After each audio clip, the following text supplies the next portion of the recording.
Кыргыз эл жомогу убадага бек жигит.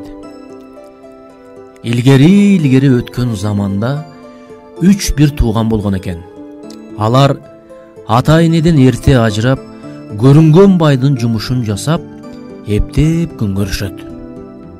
Бир күнү байдын чөйүн чаап, аябай чарчап көлөкөдө отурушса, жакын эле жерге топ кара чыйырчык келип конуп калат.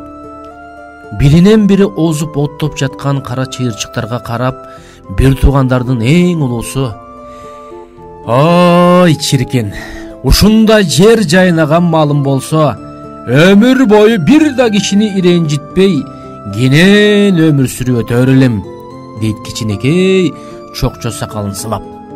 Анда ортончусу туруп: "Ой, эгер менин ушундай коро коюм болсо, өзүбүз сыяктуу кедей кембагалдарга каралашып, үйгө мейман келсе кой союп, аларды ар дайым сыйлап, алардан алкыш алып гана жүрүп өтөт элем", деп тилек кылат.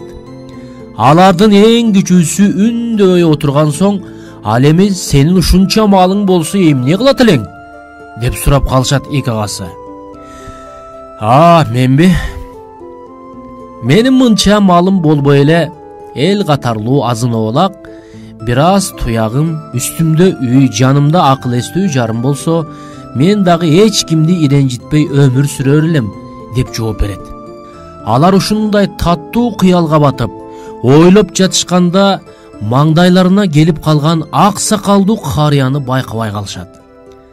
Сакалы тизесине түшкөн алиги карыянын кайдан чыга калганын билишпей, үчөө тең орундарынан атып турушат. Ошондо карыя туруп: "Менин атым Убада. Силердин сүйлөгөн сөзүңөрдү жанатан бери угуп турдум. Эгерде силер айткан сөзүңөрдө турсаңар, мен силердин тилегиңерди орундаймын", дейт ак таягын көтөрүп. "Биздин тилегибизди орундатсаңыз, айткан сөзүбүздө турабыз", дешти 3 тууган. Эмесе силердин тилегиңерди мен орундайын. Сен экөөң мал дедиңер, тиги көрүнгөн дөбөнүн ары жагында 2 короо кой жайылып жүрөт. Бир короосу өңчөй ак, экинчи короо кой кара түстүү. Барып, бириң карасын, бириң агын алгыла", деп күнгө чагылышкан таягын силкип алды. Экөө чуркаган бойдон карыянын көрсөткөн жерине келишет. Келишсе, чын эле 2 короо кой жайылып жүрөт. Экөө койлорду айдап өздөрүнчө кетишет. Карыя таягын да силкип туруп, эң күчүсүнө карап: "Эми сен тиги түтүн чыккан жерге бар.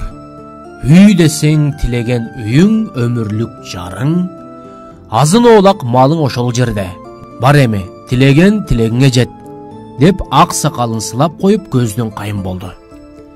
Ушул күндөн баштап 3 туугандын турмуштары оңолуп, өз тилектерине жетип жашап калышат. Күндөр жылып, айлар оошуп, жылдар өтөт.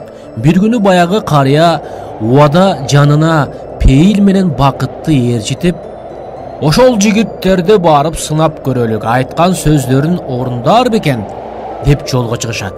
Алай дүлөй бороон болуп жатканда алды менен улуусунун үйүнө келишет.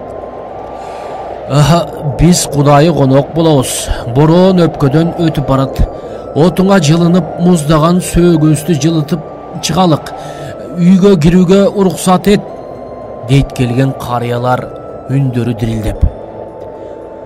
Малына ээ боло албай ура болгон бай: "Эй, ушундай кыңгуутта койлор суукка чыдабай кырылып жатканда конок эмес, кудай болсоңор да кеткиле", деп кыйкырат. Сакалдарына муз тоңуп калтыраган карыялар ал үйдөн чыгып, ортончу байдыкына келет. Ал дагы ачууланып, аларды үйгө кийирбей кубалап жиберет. Булардын түрүн көрүп, кичүүсүнүн үйүнө жөнөштү. Аларды көрүп, жан алык албай, үргөн иттин үнүнөн атып чыккан үйеси конокторду колтуктап үйгө киргизип, суу кийимдерин кургатып, тамак ашын берип, аябай жакшылап сыйлайт. Эртеси коноктор жолго жөнөрдө убада туруп: балам, урмат сыйыңа чоң рахмат. Өлүмдөн уят катуу дегендей, болоттон бек жигит экенсиң. Аз дөөлөткө мас болуп, эл менен иши жок, тигил агаларыңа окшобойсуң. Ар дайым ушундай айткан сөзүңдө тур, өркүнүң өссүн, дейт.